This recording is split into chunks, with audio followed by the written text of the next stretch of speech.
Welcome to Music and Medicine. Welcome to Music and Medicine. Welcome to Music and Medicine. I'm your host, Dr. Moshe Lewis.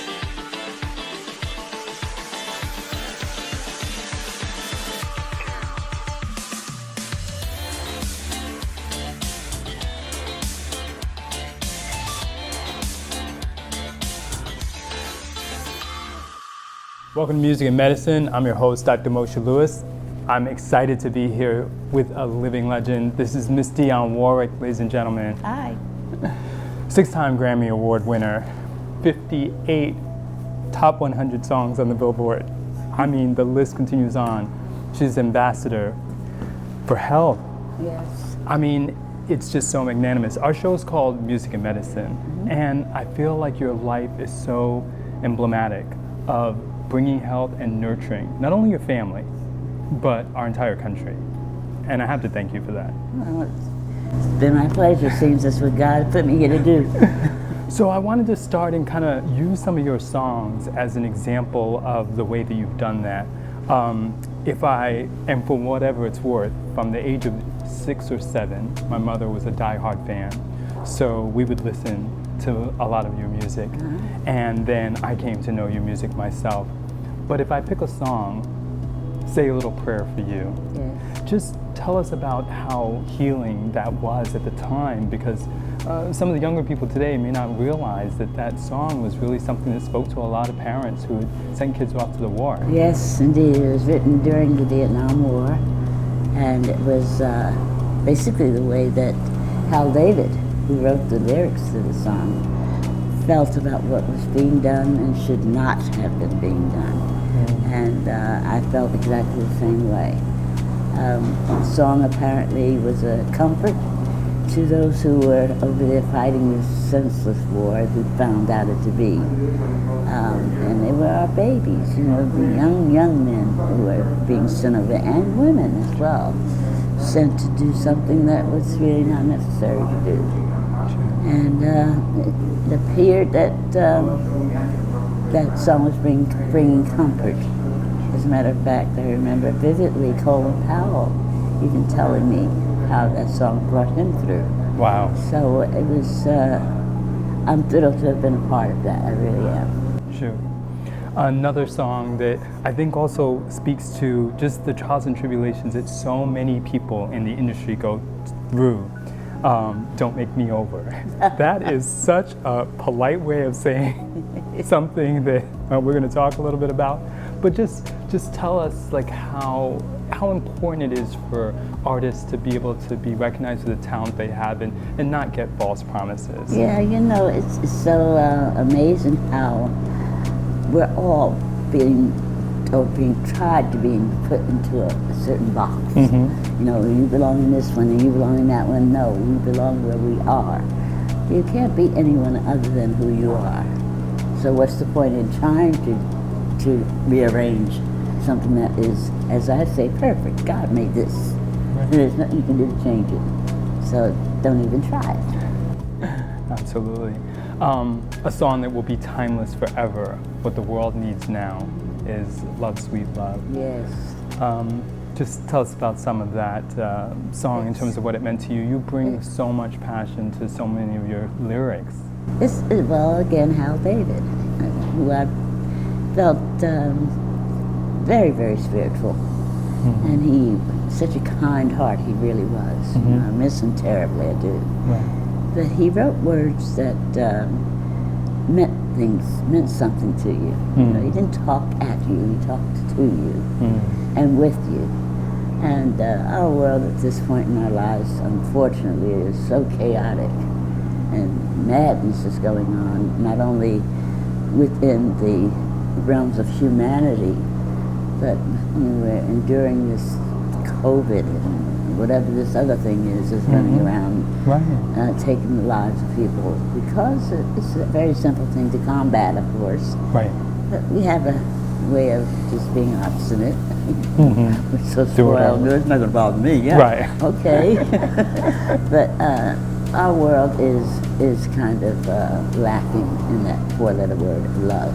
Yeah. And it's something we really need to start preaching to each other and looking at it as something that we need to do, We need to, again, become human beings, care about each other. That's what we're put here for, to care for and about each other. And until that occurs again, and I hope it's very soon, love is truly the answer.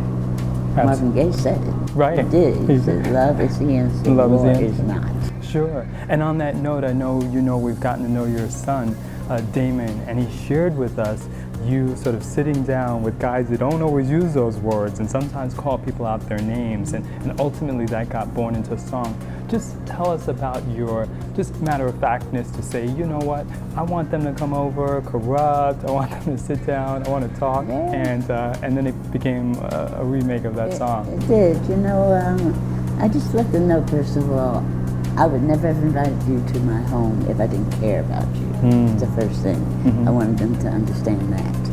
And that I had a reason for them coming over. I needed to talk to them as they needed to talk to me.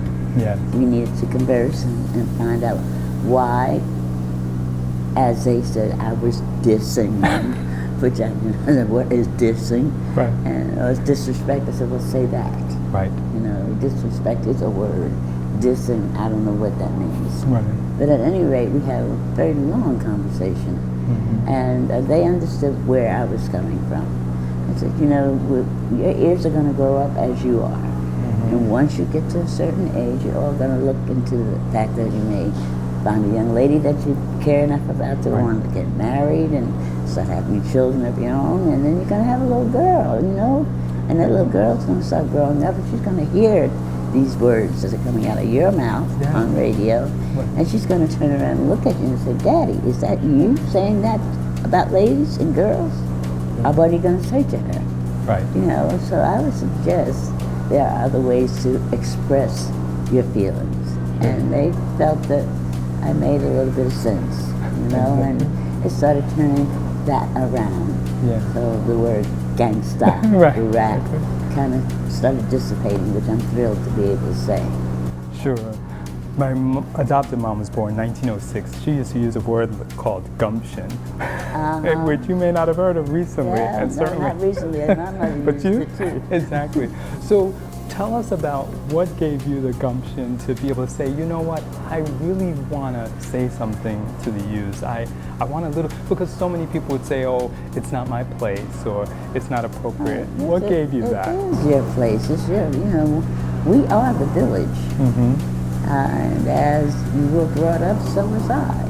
You know, if I did something on the way back from school at an early age, and any of the neighbors saw me do it, I got spanked by that neighbor. Right. And then by the time I got home, the word was there already. Right. Well, I was in for the second spanking. Right. But, you know, those kinds of things are not occurring today. And I'm not quite certain as to why. A lot of it, I think, has a lot to do with babies having babies, not having an opportunity to grow up themselves before they're able to even begin to understand how to assist a child to grow. Right. So, you know, I think just being of service to each other is what we really have to start understanding and doing. Sure.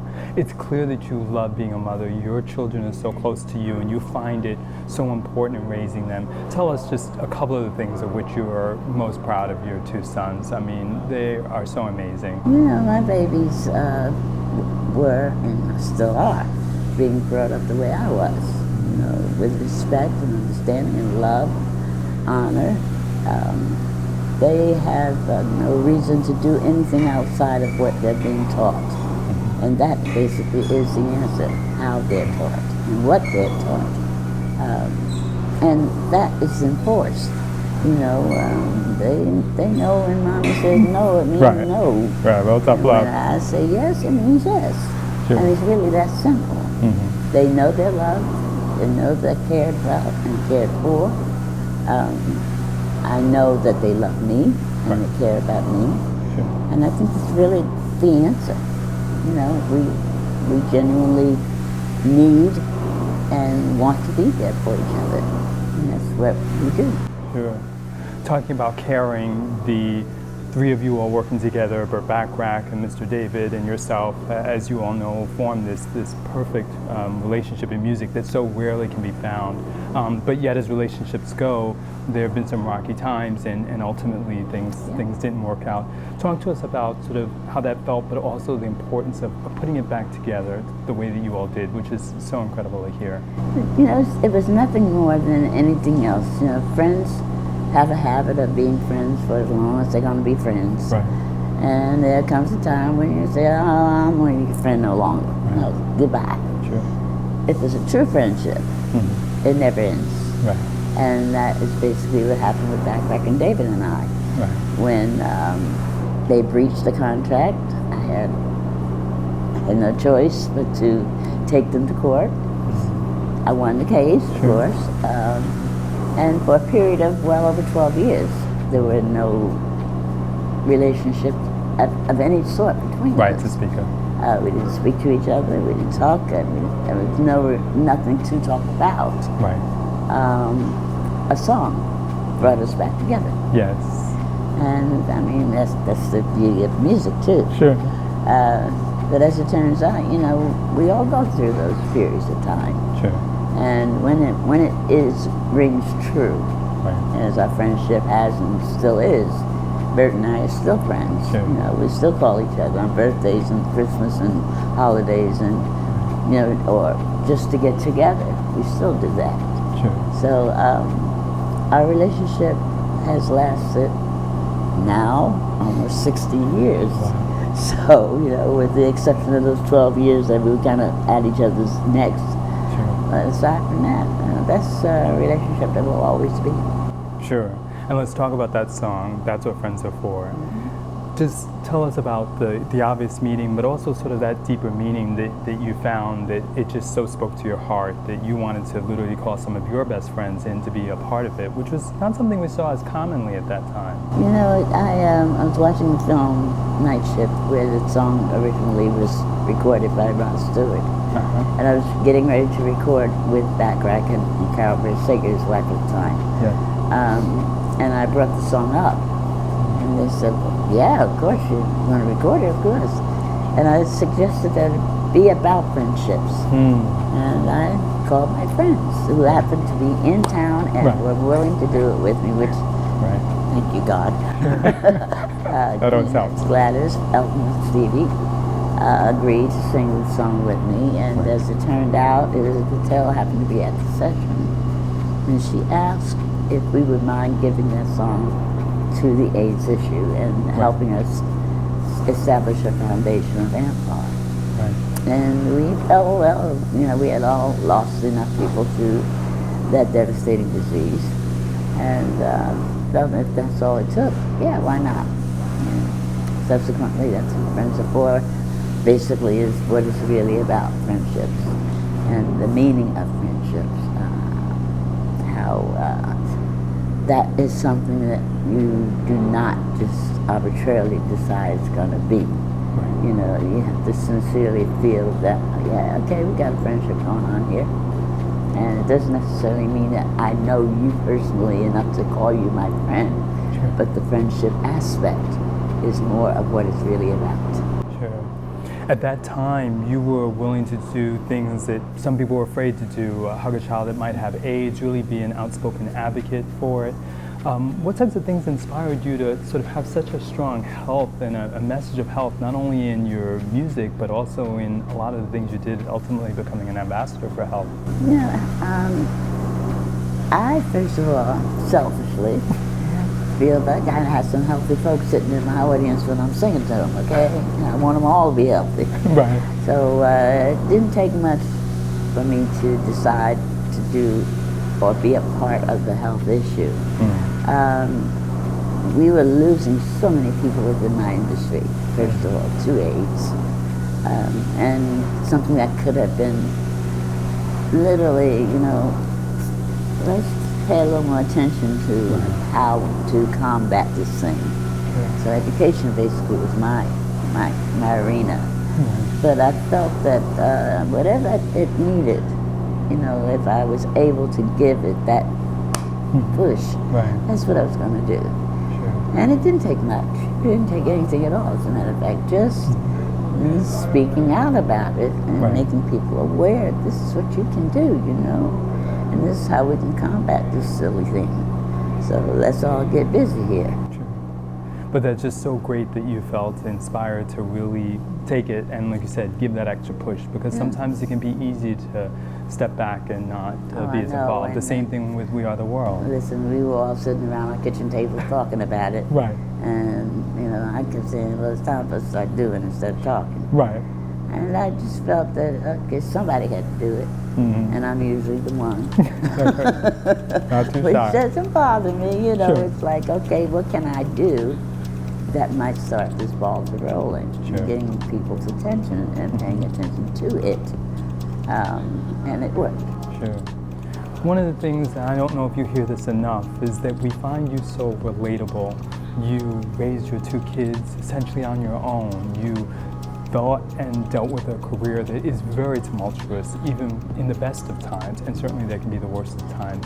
Where do you think you found that inner strength, and what advice would you give for others who are trying to deal with their ups and downs which life brings, whether they're in the industry or not? You know, I didn't find difficulty in what I was doing. You know, I don't allow stress. Is the first thing. And how do you get away with that? How do I do what? I just do not allow it. That's all there is to it. Sure. I know the people that cared about me, my parents, my siblings, my aunts and uncles, my friends,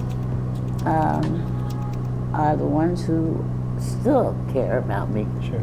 And just kept me grounded, you know, which I'm thrilled about. You know, Right. a lot of my friends who are in the industry all of a sudden thought they were bigger than the room that we're in. Right, right. You know, which is okay. If that's what you think you can walk on water, try it. Right. So, yeah. But I never felt, you know, I was going to be or wanted to be anybody but me. I like me. So I had no reason to think I wanted to be anything other than who I am. And I think that is really what my persona says to people. You know, I feel unapproachable, you know, and I am honest to a fault. That's my biggest problem. Right, me too. If that's a problem. Because everybody can't always handle the truth. My friends will tell you in an instant, if you don't want to know, do not ask Dionne. Exactly. Because she will tell you. Exactly. You know, and I don't find anything wrong with being honest and upfront. I really Sure. don't. My grandfather told me many, many years, I was a child when he told me this. He says, I don't want you to ever lie. And I said, well, okay. That's a big He says, no, I'm going to tell you. First of all, I want you to know, lying, you'll get wrinkles. You don't want wrinkles, do you? Interesting. No, I Right. don't. Exactly. So he said, and also, why would you want to tell a lie when the truth is available? There we go. And I practice that. I do. On that note, Twitter has become something where you've been able to have a voice to a younger generation, Yeah. and it comes across.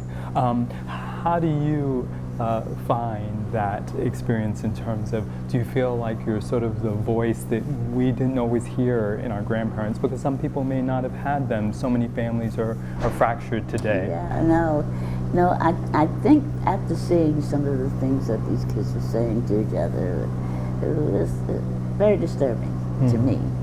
And I felt it was time for a grown-up to be present. Right. And I let them know, as a grown-up on here now, Right. you know, and, Sure. and this is what you're going to do, because Dionne don't play that. Right. And, you know, I want them to understand that I will be asking questions. Sure. And they have the right to ask me questions, and they will get an answer, as I would Sure. expect an answer from them. I'm thrilled to know that Jack, who unfortunately has stepped down from CEO now, Sure. but he let me know how refreshing it was. Right. And thank you so much for being a part of Twitter. Sure. So, you know, there's nothing wrong with that, because the whole ambiance of Twitter has changed Yes. since my presence has been there. And it's a lot of fun based on the fact that although there's sometimes a little stern, Right. you Sure. know, but sometimes it's needed. Yes. And but it always ends with a smile. Sure. And that's what I wanted to get across these babies. Sure. And they are now utilizing that, you know, Right. and finding a way to say what they want to say, but with a smile. Sure. And it's worked. Right. And that lyric is in your song, Keep Smiling, Keep Shining. Talk to us about Project Smile, something that's near and dear to your heart and that you've been involved with.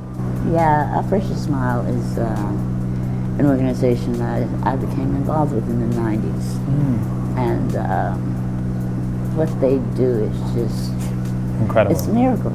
Wow. It's absolutely miraculous. These doctors, God bless them all. You know, they see and know how to give these children, babies, an opportunity to do what we do, automatically smile. Sure. You know, and correct the deformity with ease. And it's a $200 venture. You know, so giving to Operation Smile is something I think everybody should consider doing. And I will continue to work with them as long as I possibly can, because our babies are very, very important to me. Yes. You know, that's our future. That's what's going to be taking care of me in a minute. Sure. You know, so let's get busy here. Right. I just want to say, right, the children are born with cleft palate, and they essentially volunteer their time and provide surgery that essentially Yes. helps a very difficult cosmetic deformity and also difficult in terms of eating and things like that, be Yes. something where they can live normal lives again. Exactly. You know, but the most important part about it, as I said, is they get the ability to finally smile. Right. You know, they have a reason to smile. And then the Om Center, tell us of the Om Zone. Really, it takes things even to a higher plane, sort of using music as healing. What does that mean to you, even when you may hear words like music is medicine or music and Yeah, medicine? music is a healing force. It always has been. I could never imagine a world without music. I just can't. I mean, it's impossible to think about that. But music has been proven to be a healing force. It's used in hospitals, and it has brought people out of comas. It's brought people out of anxieties. It's just a healing matter. I think David, in our Bible, King David, Right. who was God's favorite, was the poet. Right. He was also the musician, and found healing powers within that. Right. So, I mean, I believe my Bible very, very much. And I believe what I'm saying about music, it is a healing force. I know you often say that you don't necessarily have a favorite song because they're almost like your children.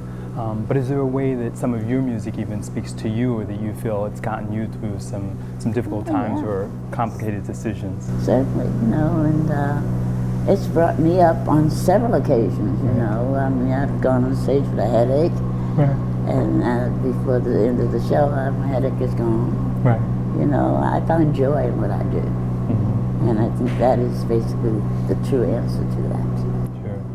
You've persevered despite all types of challenges that so many of us are going to face in our lives. If they're not similar, they are analogous. What words would you give in terms of encouragement for people that are finding that life is too stressful? But like you said, you don't believe in it. I don't believe in stress. I'm sorry? I don't know. You know, I don't give advice. Well, nobody takes it anyway. But it's I will encourage people, of course, to do what they do. I don't know. I found solace in prayer, and that works for me. I don't know what will work for you. I really don't. I could never begin to tell you what will. Right. But that's what works for me. Sure. And on a celebratory note, you just celebrated 81st birthday. It is on Dionne Warwick Live. So just tell us about how important that was to you and where we can find you and some of the things you're still doing. No, listen, just being able to get up in the morning, 81, God gave me a true blessing, okay? Right.